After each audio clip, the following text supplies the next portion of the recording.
Hello creators and crafters, and welcome back to another episode of Allie Crafts. In this episode, I'm going to show you how I created a meaningful wedding invitation shadow box with a string of pearls and one bundle of flowers. All of my items included in the shadow box are purchased from Michaels. I use a 40% off coupon for the shadow box itself to save some extra cash. The same concept can be done with any type of invitation. The opportunities are endless. That being said, let's begin. So the first thing I did was I cleaned the glass of the shadow box really well, and then I removed the pins that were in there and decided that they were the appropriate color for a wedding invitation so that I was going to reuse them again. Then I placed the invitation in the shadow box and I kind of wiggled it around left and right, straight up. I tested out a lot of different options and decided that I really liked it at an angle this way, and so that's what I ended up staying with.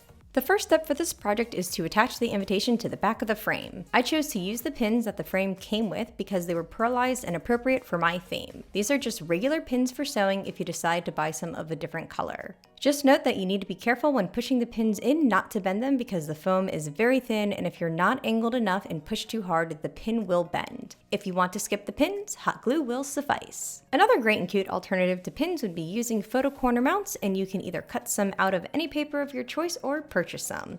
You could even use buttons for a baby shower invitation. Now what I'm doing here, and I just time-lapse it for you, is I'm removing all of the flower heads off of the little bunch of flowers that I purchased. And I kind of at first didn't really know how I wanted to go about this process, and I just started plopping them down, and then I realized that I definitely need to glue and cut off the bottoms. So I cut off the bottom first, and then I took my glue gun and I wiped the tip off, of course, and I kind of stuck some glue in under the green part so that whenever I put it in the shadow box, it didn't fall apart, just as an extra safety precaution because I have not done that before in the past and the green part has fallen off and then my flower completely came apart. So I just did that process for all the flowers. I glued the green stem part to the bottom flower, and then I cut the sticking part of the stem off so that whenever I glued it down, it could go as flat as possible. So I'm just showing you here in real time how close I cut the stem off so that you could get an idea of how close I cut mine, so you can cut yours as close as I cut mine without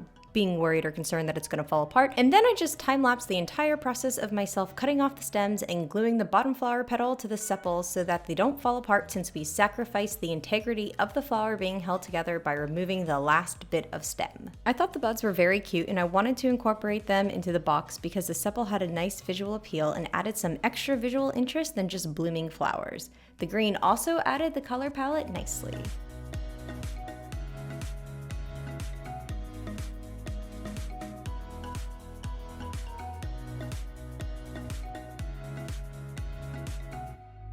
Now I place the pearls. You can substitute pearls with a multitude of items, whether it's a string of beads, a necklace, some ribbon, or anything that goes with the theme of your shadow box. You just have to really play around with the loops and make sure that you glue any point of the pearls where gravity will pull them down. I found that placing the pearls first and then placing the flowers second worked well for me at first, but then when I had the flowers where I wanted them, I went back to the string of pearls and adjusted it so that the flowers weren't covering the loops. This part took the longest time, but I think being a perfectionist paid off. I really hope that you enjoy the time lapse in watching my process. It's a bit tricky to get everything where you want it, and although it may be boring to some, I thought it would be valuable to include it so you could see that I didn't just throw it all down and glue it together. It takes a lot of thought and tinkering to get everything just where you like it and want it.